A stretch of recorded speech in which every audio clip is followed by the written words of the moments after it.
Hello friend. I hope आप सभी अच्छे होंगे और मस्त होंगे। तो दोस्तों, हमने कंप्यूटर जीके का पार्ट 3 अपलोड कर दिया है। पार्ट 4 है, ठीक है। अगर आपने हमारे पहले वीडियो नहीं देखी है तो आप हमारे चैनल की प्ले लिस्ट में जाइए, वहाँ पर आपको सारे वीडियो मिल जाएंगे। आप एक एक करके सभी वीडियो देख सकते हैं। तो चलिए, हम इस वीडियो में आपको टॉप 30 क्वेश्चन सॉल्व करवाएंगे जो एग्जाम में बार बार रिपीट होते हैं। उन्हीं क्वेश्चन को लिए गए हैं सिलेक्टेड है, ठीक है। तो आपके एग्जाम में भी आ सकते हैं कंप्यूटर जीके के क्वेश्चन, ठीक है। एमसीक्यू है। तो स्टार्ट करते हैं। क्वेश्चन है, जब पीसी पर किसी डॉक्यूमेंट पर कार्य करते हैं तब डॉक्यूमेंट अस्थायी रूप से स्टोर होता है, उसे क्या कहते हैं, ठीक है। सीपीयू, रैम, रोम, सीडी रोम, ठीक है। तो जब पीसी पर किसी डॉक्यूमेंट पर कार्य करते हैं तब डॉक्यूमेंट अस्थायी रूप से स्टोर होता है, कहाँ पर स्टोर होता है? सीपीयू में, रैम में, रोम में या सीडी रोम में? तो इसमें कहाँ पर होता है, ठीक है जी, आपको बताना है। तो इसका राइट आंसर क्या हो जाएगा? ऑप्शन नंबर बी हो जाएगा, रैम में होता है, ठीक है। तो ये आपको याद रखना है। तो यहाँ पे आपको याद रखना है, ठीक है। तो इसका क्या देखो, सीपीयू, सीपीयू का फुल फॉर्म क्या होता है? कंट्रोल प्रोसेसिंग यूनिट होता है। और रैम का फुल फॉर्म क्या होता है? रैंडम एक्सेस मेमोरी होता है। और रोम का फुल फॉर्म क्या होता है? रीड ओनली मेमोरी होता है, ठीक है। तो ये आपको याद रखना है। तो रैम है, ठीक है। तो रैम का फुल फॉर्म क्या होता है? रैंडम एक्सेस मेमोरी होता है, ये आपको याद रखना है। तो कहाँ पर होता है? अस्थायी रूप से स्टोर रैम में होता है, ये आपको याद रखना है, ठीक है। नेक्स्ट है, कंप्यूटर की मुख्य मेमोरी होती है, आपको बताना है कंप्यूटर की मुख्य मेमोरी होती है बाहरी, भीतरी, सहायक, ये सभी। तो कंप्यूटर की मुख्य मेमोरी क्या होती है? तो भीतरी होती है, ठीक है। तो ये आपको याद रखना है। तो option number B right answer हो जाएगा। चलिए ऑप्शन नेक्स्ट क्वेश्चन की ओर। यहाँ पे नेक्स्ट क्वेश्चन है, फ्लॉपी डिस्क किस प्रकार की मेमोरी से संबंध रखती है? आपको बताना है फ्लॉपी डिस्क किस प्रकार की मेमोरी से संबंध रखती है। एक्सटर्नल, इंटरनल, वोलाटाइल, ए और बी दोनों, ठीक है। तो ये आपको बताना है। तो फ्लॉपी डिस्क किस प्रकार की मेमोरी से संबंध रखती है? एक्सटर्नल से रखती है। तो option number A right answer हो जाएगा, ठीक है। नेक्स्ट क्वेश्चन है, रैम, रैम किस तरह की मेमोरी है? बाहरी, सहायक, भीतरी या मुख्य? तो रैम किस प्रकार की हो जाएगी? तो रैम किस तरह की मेमोरी हो जाएगी? ये मुख्य मेमोरी होती है, ठीक है। तो ये आपको याद रखना। तो option number D right answer हो जाएगा। चलिए नेक्स्ट क्वेश्चन है, यहाँ पे तो निम्न में से कौन सी रैम नहीं है? आपको बताना है रैम कौन सी नहीं है। P RAM, D RAM, flaps या एस आर ए एम, ठीक है। तो कौन सी रैम नहीं है जी, आपको बताना है। निम्न में से रैम नहीं है, तो इसका राइट आंसर हो जाएगा option number A, P RAM हो, ये कोई रैम नहीं है, ठीक है। तो ये आपको याद रखना है। नेक्स्ट है, सेल फोनों में किस प्रकार के स्टोरेज डिवाइसों का उपयोग किया जाता है? सेल फोनों में, ठीक है, आपको याद रखना है। कैच में, रोम में, फ्लैश में या बफर में, ठीक है। तो सेल फोनों में किस प्रकार के स्टोरेज डिवाइसों का उपयोग किया जाता है? सेल फोनों में, ये आपको बताना है। तो इसका राइट आंसर हो जाएगा ऑप्शन नंबर ए, कैच में, ठीक है। तो ये याद रखना है। चलिए नेक्स्ट क्वेश्चन है, यहाँ पे आता है, इंटरनल स्टोरेज किस प्रकार का स्टोरेज है? आपको बताना है इंटरनल स्टोरेज किस प्रकार का storage?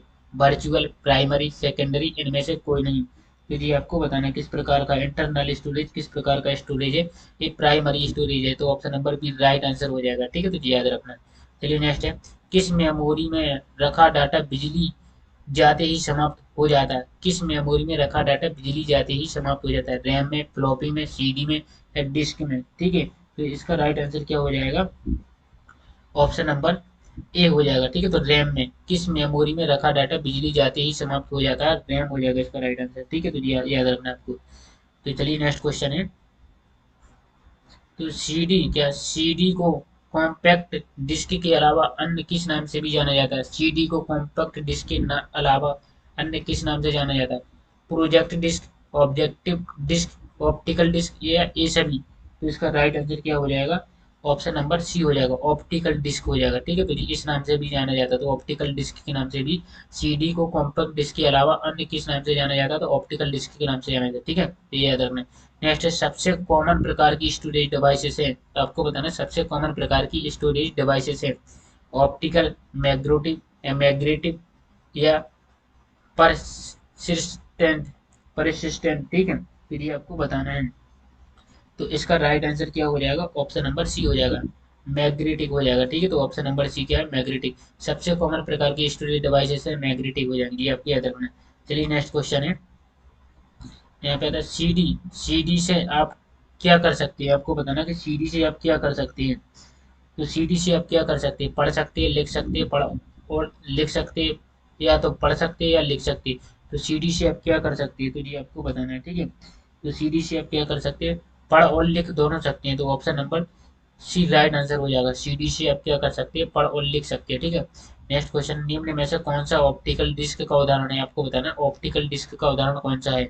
Magnetic disk, memory disk, digital versatile disc, या ये सभी। तो ये आपको बताना है निम्न में से कौन सी ऑप्टिकल डिस्क का उदाहरण है। तो इसका राइट आंसर हो जाएगा option number C, digital vertical disc हो जाएगी जी, आपको याद रखना है। चलिए नेक्स्ट क्वेश्चन है, कौन सी डिवाइस प्रोग्राम और डाटा के बीच का अंतर समझ सकती है। तो कौन सी डिवाइस है ये प्रोग्राम और डाटा के बीच का अंतर समझ सकती है, ठीक है। तो memory, input device, output device, micro processor, तो कौन समझ सकती है इनके बीच का अंतर। तो राइट आंसर हो जाएगा option number D, micro processor होता है। ये क्या है, डिवाइस प्रोग्राम डाटा और डाटा के बीच का अंतर समझ सकती है, ठीक है, याद रखना। नेक्स्ट है, डीवीडी का उदाहरण है, आपको बताना है कि डीवीडी का उदाहरण क्या है। आउटपुट डिवाइस है, हार्ड डिस्क है, ऑप्टिकल डिस्क है, या ऑब्जेक्टिव डिस्क है, ठीक है। तो डीवीडी का उदाहरण क्या हो जाएगा, तो राइट आंसर हो जाएगा ऑप्शन नंबर सी, ठीक है, ऑप्टिकल डिस्क हो जाएगा। डीवीडी का उदाहरण क्या हो जाएगा, ऑप्टिकल डिस्क हो जाएगा, ठीक है। चलिए नेक्स्ट क्वेश्चन है, यहाँ पे था कंप्यूटर की प्रमुख मेमोरी को कहते हैं। कंप्यूटर की प्रमुख मेमोरी को क्या कहते हैं, ये आपको बताना है। तो कंप्यूटर की प्रमुख मेमोरी को कहते हैं प्राइमरी मेमोरी, आंतरिक मेमोरी, या प्राथमिक स्टोरेज कहते हैं, ठीक है। फिर इसका जो राइट आंसर है वो आपको बताना है क्या कहा जाता है। कंप्यूटर की प्रमुख मेमोरी को कहा जाता है, तो इसका राइट आंसर हो जाएगा ऑप्शन नंबर डी, ये सभी हो जाएगा, ठीक है। नेक्स्ट क्वेश्चन है, डिस्क को ट्रैकों और सेक्टरों में विभाजित करने की प्रक्रिया क्या है, आपको बताना है। डिस्क को क्रैशिंग है, टैकिंग है, फॉर्मेटिंग है, या डाइसिंग है। तो इसका जो राइट आंसर है वो आपको बताना, तो इसका राइट आंसर हो जाएगा ऑप्शन नंबर सी, क्या फॉर्मेटिंग हो जाएगा। तो डिस्क को ट्रैकों और सेक्टरों में विभाजित करने की प्रक्रिया क्या कहलाती है, फॉर्मेटिंग कहलाती है, ठीक है। चलिए नेक्स्ट क्वेश्चन है, निम्नलिखित में से क्या स्टोरेज डिवाइस का उदाहरण नहीं है, आपको बताना है कि स्टोरेज डिवाइस का उदाहरण नहीं है। तो स्टोरेज का उदाहरण नहीं है जी, आपको बताना है, ठीक है। तो इसमें फ्लॉपी, हार्ड डिस्क, सीडी, या रैम, तो क्या हो जाएगा इसका right answer option number D हो जाएगा, रैम हो जाएगा, ठीक है। तो ये याद रखना है।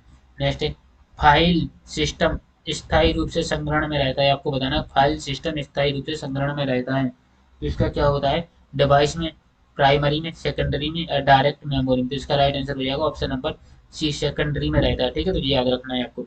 चलिए नेक्स्ट क्वेश्चन है, यहाँ पे डीवीडी क्या है, आपको बताना है डीवीडी क्या है। डिजिटल वर्सेटाइल डिस्क, या डिजिटल वीडियो डिस्क, या डायनेमिक वीडियो डिस्क, या डायनेमिक वर्सेटाइल डिस्क। तो इसका राइट आंसर आपको बताना है क्या हो जाएगा, ठीक है। डीवीडी क्या है, तो डीवीडी क्या है ये आपको बताना है।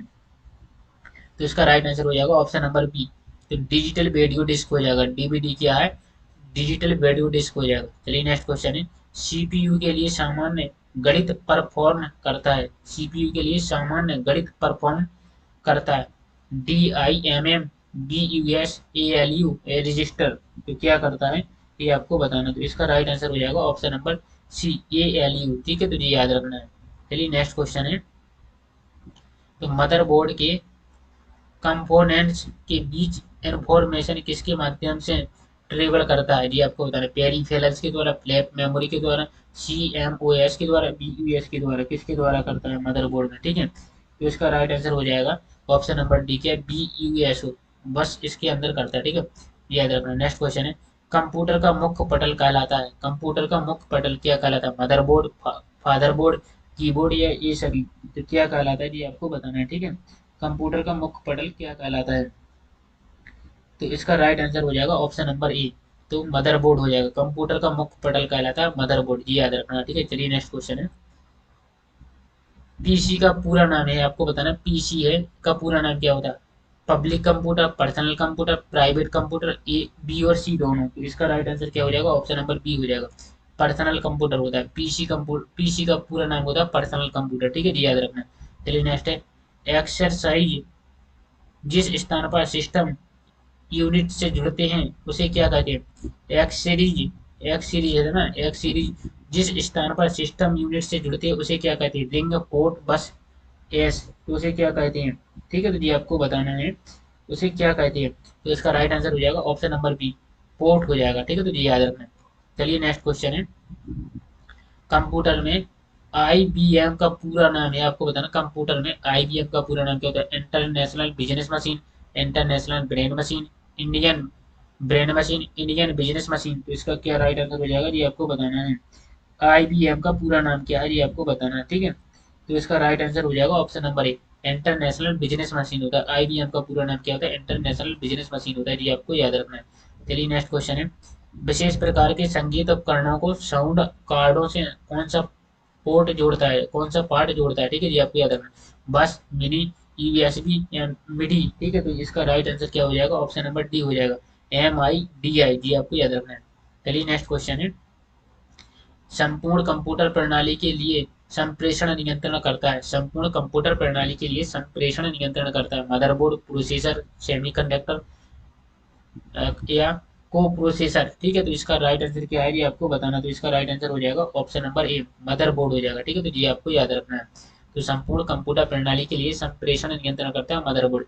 नेक्स्ट क्वेश्चन है, डिस्क को पढ़ने के लिए प्रयोग में आने वाला हार्डवेयर है, डिस्क को पढ़ने के लिए प्रयोग में आने वाला हार्डवेयर कौन सा? CPU है, फ्लॉपी डिस्क है, डिस्क ड्राइव है या हार्डवेयर है? तो ये आपको बताना है, ठीक है। तो इसका राइट आंसर हो जाएगा option number C, disk drive हो जाएगा, जी याद रखना। डिस्क को पढ़ने के लिए प्रयोग में आने वाला हार्डवेयर हो जाए डिस्क ड्राइव हो जाएगा। चलिए नेक्स्ट क्वेश्चन है, तो इलेक्ट्रॉनिक कंपोनेंट वाले थिन प्लेट या बोर्ड को कहते हैं हार्ड डिस्क, रोम, रैम या सर्किट बोर्ड? तो इसको क्या कहते हैं ये आपको बताना है, ठीक है। तो इसका राइट आंसर हो जाएगा ऑप्शन नंबर डी, क्या कहा जाता है? सर्किट बोर्ड कहा जाता है, जी आपको याद रखना है। इलेक्ट्रॉनिक कंपोनेंट वाले थिन प्लेट या बोर्ड को कहते हैं सर्किट बोर्ड, ठीक है जी, याद रखना है। चलिए नेक्स्ट है, एक्सपेंशन कार्ड किस में इंसर्ट किए जाते हैं, आपको बताना है। एक्सपेंशन कार्ड किस में इंसर्ट किए जाते हैं? CPU में, पेरीफेरल डिवाइस में, स्लॉट या पैक्स में, किस में किए जाते हैं जी आपको बताना है। तो इसका राइट आंसर हो जाएगा ऑप्शन नंबर सी, स्लॉट में किए जाते हैं, ठीक है। तो याद रखना है। तो दोस्तों हमने इस वीडियो में आपको टॉप 30 क्वेश्चन सॉल्व करवा दिए हैं। तो आपको ईमानदारी से कमेंट में बताना कि आपके 30 में से कितने क्वेश्चन सही है जो आपको बने हैं, ठीक है। वो आपको कमेंट में बताना है, ठीक है। और दोस्तों अगर आपने वीडियो में सही सीखा, सही जानकारी मिली है, तो आपने अभी तक इस चैनल को सब्सक्राइब नहीं किया है तो सब्सक्राइब जरूर कर लेना एंड बेल आइकन को ऑल पर प्रेस कर देना, ताकि आने वाली अगली वीडियो की नोटिफिकेशन आपको टाइम पर मिल सके। और दोस्तों अगर आपने हमारी पहली वीडियो नहीं देखी है तो आप हमारे चैनल की प्ले लिस्ट में जाइए, वहाँ पर आपको सारी वीडियो मिल जाएंगी, आप एक एक करके सभी वीडियो देख सकते हैं। और अगर आप सामान्य हिंदी की MCQ सॉल्व करना चाहते हैं तो हमने इसकी भी पहले से वीडियो अपलोड कर दी है, ठीक है। संपूर्ण हिंदी कवर कराई जिसमें हमने 1000 MCQ सॉल्व करवाए हैं, ठीक है। जो क्वेश्चन एग्जाम में बार बार रिपीट किए उन्हीं को हमने सेलेक्ट किए है, ठीक है। तो शायद आपकी एग्जाम में 25 में से 20 क्वेश्चन होंगे, उसी वीडियो से आपको 1000 क्वेश्चन सॉल्व कराए उन्हीं में से आपके आ सकते हैं, ठीक है। और दोस्तों इस वीडियो को ज़्यादा से ज़्यादा शेयर करना अपने दोस्तों के साथ, फेसबुक, इंस्टाग्राम, व्हाट्सएप कहीं पे भी आपको शेयर करना है इस वीडियो को, ठीक है। तो दोस्तों मिलते हैं नेक्स्ट वीडियो में, जब तक के लिए आपको थैंक यू सो मच।